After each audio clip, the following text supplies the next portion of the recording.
Preguntas relacionadas con la pobreza en el país, la paralización de obras, el equilibrio fiscal y la vulneración de derechos laborales. Para ahondar más en este tema, tenemos como invitado esta noche al economista José Luis Tapia. Bienvenido, doctor. ¿Cómo estás, Claudia? ¿Qué dices? Muy bien, doctor. Como ya lo he mencionado, se aprobó esta moción de interpelación y ahora el ministro va a tener que rendir cuentas de alguna manera. El ministro tiene falta de liderazgo, o sea, quiere decir que dentro del gabinete parece que las ideas que él propone no están siendo bien escuchadas. Por ejemplo, tú tienes ahí como 2.648 obras paralizadas, de los cuales ahí municipios se llega como 2.000 y tantos. Ahí nomás te está diciendo que la cifra grande es con los alcaldes, más que todo. Entonces, el ministro parece que como no tiene, como bien ha dicho, no hay bancada del gobierno, entonces no tiene un liderazgo en el sector, sobre todo con los congresistas que representan a estas regiones que son las que más, digamos, deben ser atendidas, como por ejemplo, hay ciertos canales de regadío que hay que construir al costado de las pistas para que por ahí pueda surtir el agua para irrigar. Bueno, eso requiere permiso, una serie de licencias y todo eso. Y si el alcalde no está en sintonía digamos, con el gobierno, no tiene buenas relaciones con el gobierno, no le va a dar ningún presupuesto, o por lo menos no va a mandar los funcionarios que le corresponden para hacer la atención debida, ¿no? A los proyectos. Y peor, que los proyectos vienen acá a los alcaldes y es todo un trámite con ellos, ¿no? No tienen capacidad ni siquiera en ese tema. Entonces, lo que veo es que el ministro es muy de gabinete, o sea, se sienta con los ministros y empiezan a deliberar, digamos, la política del gobierno en materia económica. Y lo que yo puedo apreciar es eso, justamente la falta de experiencia en el manejo político. No hay un plan de ejecución como tal, doctor. Claro, digamos que lo hay porque cada gobierno siempre hace un levantamiento de información, ¿no? Sino que lo que yo veo es que como él viene del norte, él ha sido presidente de un gobierno regional, si no me equivoco, Amazonas ha sido, entonces él viene con ese background de gobierno regional. Lo que no lo he visto es en materia de gobernanza a nivel municipal, donde veo que no llega, porque no tiene interlocutores del gobierno, no tiene partido. La señora, recuerden que ya se desligó de Perú Libre, entonces no tiene manera de cómo llegar el ministro. Entonces queda ahí en una suerte de limbo su participación, ¿no? O sea, ¿qué es lo que él puede hacer? Puede hacer gestión macroeconómica, o sea, ver temas de, por ejemplo, aumento de sueldos, bonos, transferencias, más la parte ejecutiva, pero no hace una atención prioritaria, por ejemplo, a estas obras paralizadas, ¿no? Que yo no creo que este gobierno lo vaya a hacer, no lo va a hacer porque tiene además frentes políticos que atender, ¿no? Y esos frentes políticos distraen mucho, ¿no? Así es, atienden al frente político, pero no la crisis actual que atravesamos en el país. Y es falta de liderazgo, porque mira, si tú quieres reactivar la economía, tienes que tener liderazgo para decir, vamos a hacer reformas. Lo que el país necesita son reformas, no medidas. Medidas son cuestiones muy coyunturales, las reformas son estructurales, de largo plazo. Te pongo un ejemplo, mercado laboral. Mercado laboral tenemos el 85% que es informal. O sea, más o menos estás hablando de si tenemos 17 millones de una PEA, o sea, población económicamente activa, esos 17, 13 no están registrados en planilla. Wow. Ya, ¿cómo hacemos para levantar todo ese cepo, o sea, todas esas restricciones laborales que no permite ingresar a la gente a las planillas? Bueno, necesitas hablar con los sindicatos, necesitas hablar con fuerzas políticas que puedan atender esa reforma laboral, que es una reforma de fondo, que no se ha hecho desde los 90. Así es. Otra reforma, por ejemplo, en el mercado de capitales. Ahorita tenemos 16 bancos, de los cuales 4 son los que concentran el 75% de los créditos. Es una ley de bancos muy mala, muy proteccionista. Panamá, mira, son 3 millones de habitantes y tiene 68 bancos. Wow. O sea, 10 veces menos que la economía peruana, pero tiene 5 veces más bancos que... Entonces, con ese tipo de reformas, tú tienes que liderar tanto en el gabinete, que esa es la parte que yo veo bien débil, y encima tiene que hablar con las fuerzas políticas para mover. Es como lo que está pasando con Milei en Argentina. Lanza unas DNU, unas ley de bases para que sea atendido, pero no le dan nada de, digamos, de pase o a la prueba.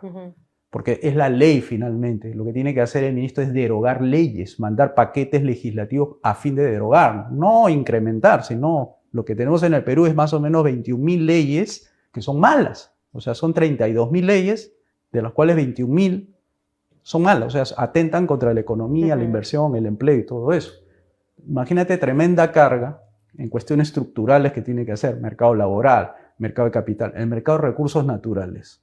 A ver, te pregunto, ¿podrá el ministro de Economía liderar un cambio para pedir la derogación del artículo 66 de la Constitución? En el cual que te dice que el Estado es dueño de todo el patrimonio y los recursos naturales, tanto en el suelo como el subsuelo.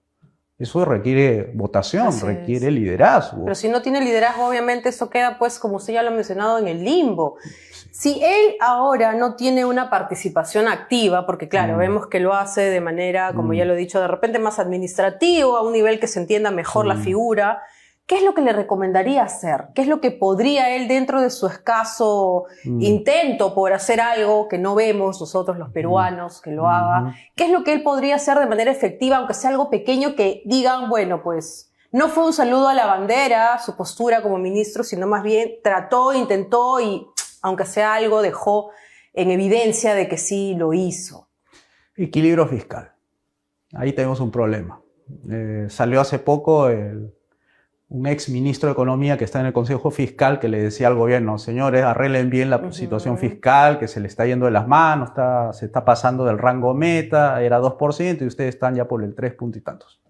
Entonces, si no pone en orden la casa, es decir, si los gastos no le equilibra con los ingresos, entonces nos van a poner mala nota de nuevo. O sea, ya no los puso Fitch Ratings, Standard & Poor's, donde calificó al Perú que estaba en una situación bastante delicada.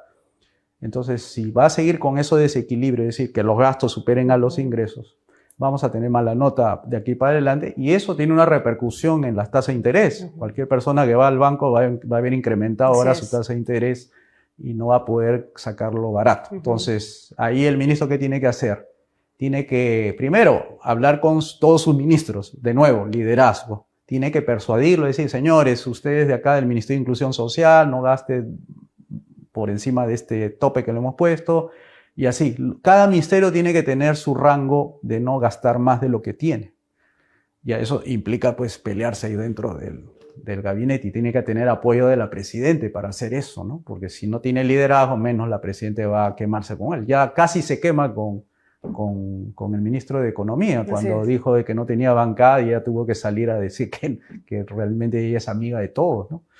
Entonces, y sigue ahí el ministro, a pesar que lo han golpeado políticamente, sigue adelante. Entonces, ahí un tema de liderazgo, un tema de equilibrio fiscal, el otro es hacer las paces con Velarde, porque nos resulta que en la última reunión creo que de minería, si no me equivoco, dijo que no le iba muy bien al ministro en la parte política, como diciendo no le están haciendo caso, ¿no? Entonces le responde el ministro de Economía, yo creo que el señor Velarde tiene que atender a la solicitud del gobierno de que tiene que las tasas de interés bajarlas, porque bajando se hace más barato el crédito y la gente se podría endeudar y también las empresas, que ese es el rubro, digamos, que más le interesa al ministro. Entonces tiene que llevarse bien con Julio Velarde, ¿no? Sí o sí. Entonces, sí o sí, pues como dice. Y claro, Julio Velarde también, el presidente del Banco Central de Reserva, ha adelantado que para el 2025 la situación económica en nuestro país será tan igual a la de este año. ¿Es apresurado ya dar una visión como esa? Yo creo que va a ser peor. ¿Sabes por qué, Claudia? Porque recuerda que el próximo año es año electoral. Así es. Y eso ahuyenta, por lo general. Las inversiones se detienen en ese periodo, ¿no? Estamos en un estado de ansiedad, de no saber qué es lo que va a suceder. Claro. Tú sabes que entre el riesgo y la incertidumbre, los empresarios escogen el riesgo, no la incertidumbre. Entonces, cuando ellos ven esas promesas de campaña que van a hacer a partir del próximo año, a partir más o menos de julio, por ahí, entonces se va a detener las inversiones. Entonces eso le va a jugar un golpe duro en la segunda mitad del año. O sea, no en la primera tal vez todavía sea muy tranquilo ahí. Y eso va a tener repercusiones en los ritmos de inversión. Además, las promesas populistas que van a hacer, va a ahuyentar más todavía. O sea, lo va a ver más inestable al país.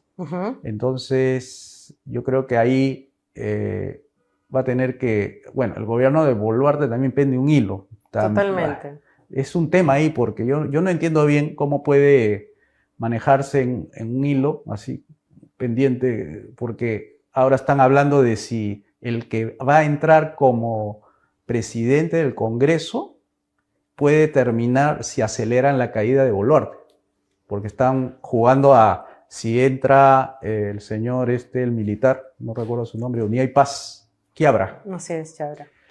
Y están jugando con otro bolo. ¿Cuál de los dos es el que puede ser el próximo presidente de la República? ¿no? Sí, sin alterar los calendarios. Se están jugando intereses personales, doctor. Sí. Definitivamente esa es la figura, duela que le duela. Y obviamente nosotros, como población, somos los verdaderamente perjudicados, sí, ¿no? No se piensa en el sector vulnerable de la población, más aún en la pobreza, que son los estándares que ahora alarman. Al 29% el crecimiento de pobreza monetaria en nuestro país. Doctor, ¿usted considera que el pedido de facultades legislativas que el ministro José Arista ha hecho al Congreso sea una buena idea, sea una buena opción? Si pide para hacer reforma, yo no le veo ningún problema, ¿no? Al contrario, debería pedir justamente para eso, reformas para hacer reforma, o sea, pedir facultades para hacer reformas, que eso es lo principal, porque acá se necesita hacer reformas en el plano político, por ejemplo. Tienes que reducir el tamaño del Estado, está demasiado alto.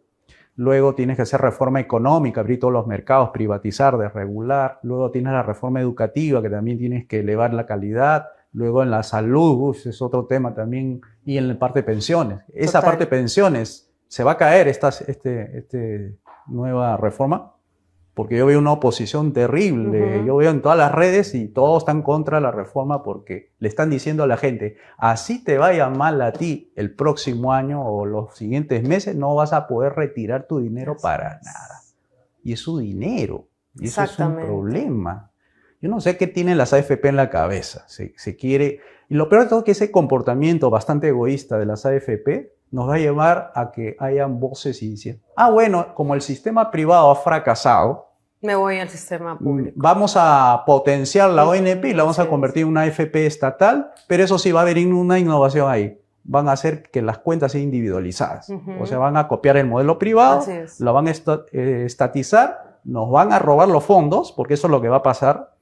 Y ahí va a ser la AFP estatal ONP repotenciada y eso va a ser de aquí para adelante. Por culpa de las AFP, por no permitir abrir los mercados, hacer mercado libre de las pensiones. Y eso nos va pues, a poner otra vez la calificación de las... Negativa. Vamos a retroceder en lugar de ir avanzando y escalando peldaño a peldaño para mejorar nuestra situación en el país. De otro lado, también, doctor, es impresionante lo que está pasando en el Ministerio Público porque ellos están, es preocupante en realidad, se está soltando, dejando en libertad a más de 6.000 delincuentes en lo que va de este año. Ya estamos en junio del 2024, ni siquiera a mitad de año y ya tenemos estas cifras. Yo le presto atención, ¿sabes qué, Claudia? A la parte del presupuesto. Tú sabes que el presupuesto del Ministerio Público tiene una brecha del 76%. O sea, ellos han pedido 14.000 y le han dado 3.000. Y según lo que he visto ahí de los indicadores es que ingresa a un ritmo más o menos de 10% cada año ingreso de casos. Y la cantidad de fiscales en número de contratados solamente ha crecido 2. O sea, en otras palabras, la carga procesal es bastante alta y no pueden atender todos los casos. Además, hay muchos gastos en investigación y esos presupuestos, por ejemplo, no lo han atendido. Entonces, ¿cómo no va a mejorar la calidad de un ministerio que necesita pues más presupuesto para seguir atendiendo más y más? Porque ahí vemos un descuido de parte del gobierno en la materia de seguridad. Totalmente. Entonces la delincuencia aumenta y a veces no sabemos cuáles serán las razones por las cuales sueltan a estas bandas de criminales. Tal vez sea o demasiado complejo como para llevarlo todo a un buen cauce o hay algo, digamos, muy feo por detrás, ¿no? ¿De qué manera se podría equiparar este problema, doctor? Desde el lado económico, obviamente. Bueno, ahí van a tener que quitar y poner, quitar de otros ministerios. Yo quitaría cultura, por ejemplo. Cultura, ¿qué aporta? Que invierte 6 millones de soles en la película, que y ya películas sabemos, que tienen apologías al terrorismo y más, presuntamente, ¿no? Digámoslo de esa manera. Son varios millones, que no es poca cosa tampoco. Así es. Y así ir recortando, ¿no? Ministerio de Cultura, Ministerio, no sé, por ejemplo, el caso de los programas sociales. Tú sabes que de los programas sociales hay más o menos un 30% de filtración, que significa de que de 100 personas, 30 no deberían estar en la lista de recibir leche, quinoa, arroz, en los comedores populares, ¿no? Entonces, si tú arreglas ese 30% o reduces en 30%, tú tienes ahí varios miles, porque millones que están, digamos, siendo distribuidos de mala manera, ¿no? Así es. Entonces, ahí hay ahorros que se puede hacer el Estado para dárselo a la Fiscalía, que necesita mucha infraestructura, mucha logística, y seguramente su desempeño va a mejorar, ¿no? Y sobre todo también nosotros tenemos a la unidad de policías de la política, que es la DIVIAC, en donde hay 70 millones aproximadamente de soles de inversión, que en realidad son un gasto, porque tan caro nos cuesta investigar en este país actos de corrupción a personas del ambiente público. Bueno, es que, a ver, ahí hay una inversión de roles. Primero, tenemos que separar bien las cosas. Yo creo que lo que tiene que hacer el Ministerio del Interior no es politizar a la policía. O sea, está bien, pueden tener una comunicación normal, como debe ser un ejecutivo, y debería tener, creo yo, una autonomía más constitucional de parte de la policía, para que no se vea que el Ministerio del Interior es el jefe de la policía. La policía debe tener esos estándares constitucionales como lo tiene el Banco Central, que una vez que entra la meritocracia a jugar, puede salir buenos cuadros. Algo así tenemos que hacer con la policía.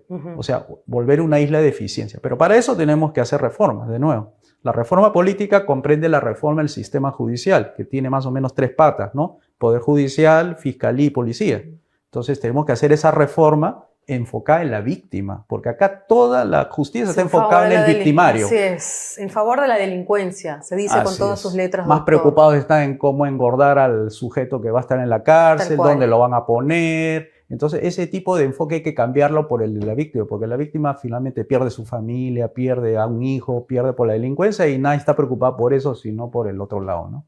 Definitivamente, doctor, hay muchas reformas que usted menciona que deberíamos establecer en el actual gobierno, que lamentablemente lo único que se preocupan ahora son en los dimes y diretes entre entidades, ¿no? Si el Poder Judicial dijo, si el Ministerio Público, si el Congreso, etc., etc., y no se ponen los ojos realmente donde deberían. Usted como economista, ¿qué es lo que le recomienda a la población para estos años de incertidumbre, sobre todo el próximo año, que es un año de campaña electoral? Que ahorren, lo primerito, ahorrar. Guarden pan para mayo, porque eso va a ser importante. No se gasten el dinero de la AFP, por ejemplo, ahorita que están retirando. Guárdenlo, porque la situación el próximo año no va a ser la mejor. Guarden, porque seguramente van a tener que pagar pensiones de colegio. Mira, el agua nada más que, según lo que tengo entendido, el atraso tarifario es como 10 veces. Wow. O sea, ¿sabes cómo te puedes dar cuenta de eso? Cuando tú te vas a los cerros y la gente compra agua en cisternas, exacto, y cuesta algo así como 10 soles. Sí. Y a nosotros esa misma cantidad nos cuesta 1 sol. ¿Tú sabes lo que es subir 10 soles a la clase media? Es tenerlos en la calle. Así es. Yo creo que, a ver, tiene que hacerse eso de todas maneras. De todas maneras. Pero ¿sabe cómo se combate eso? Porque todo sube, ¿no? El precio, el pollo, la arveja. Menos los sueldos, doctor. Exactamente. Eso no sube. Entonces, las reformas que nosotros estamos proponiendo desde el Instituto de Libre Empresa, donde yo presido, es elevar los ingresos. Pero eso se hace con reforma, sobre todo la reforma económica. Cuando tú abres los mercados, atraes inversión privada. Pero además de abrir mercados, tú tienes que bajar el tamaño del Estado. Nosotros estamos proponiendo un solo impuesto para financiar el Estado, porque al reducir el Estado estás reduciendo gastos. Nosotros nos quedaríamos con 5 ministerios, nada más, que más o menos te hace unos 80.000 millones de soles. El IGB, que ahorita recauda, es de 83.000 millones. Wow. Entonces, con un IGB nada más 18% te cubres los 5 ministerios. El resto de los ministerios pasaría a reforzar la parte de seguridad, justicia y obras públicas.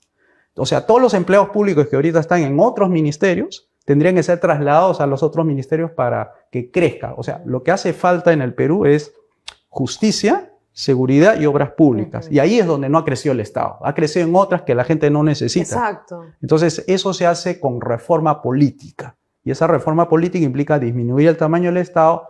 ¿Tú sabes lo que significa bajar 35 impuestos y quedarte con uno? Que el precio del arroz bajaría de 3 soles a 1,50 sol. El agua, que está pagando 200 soles, bajaría a 100 soles. El caso del transporte público, que está a 2 soles, bajaría 1 sol. Las pensiones de 100 o 300, 500, bajaría a 250. Una reducción del 50% aproximadamente. Exactamente, doctor. y eso equivale a como si tuviera 50% más de sueldo. Así es. La leche, que está a 4 soles, bajaría a 2 soles. Entonces, ¿quiénes serían los principales beneficiarios? Los pobres. Así es. Y así ya no tendríamos un caldo de cultivo para traerte pues a un loco que dice que va a fusilar a los que delinque, corrupto. Y que ahora se junta, se pone una alianza con otra persona que también está investigada por haber blindado de alguna manera, protegido y dado su respaldo al exgolpista Pedro Castillo. Doctor, agradecemos mucho que nos haya acompañado esta noche. Temas como estos son realmente importantes y ya sabe, ahorro es progreso, al menos para estos años que se vienen y no tenemos todavía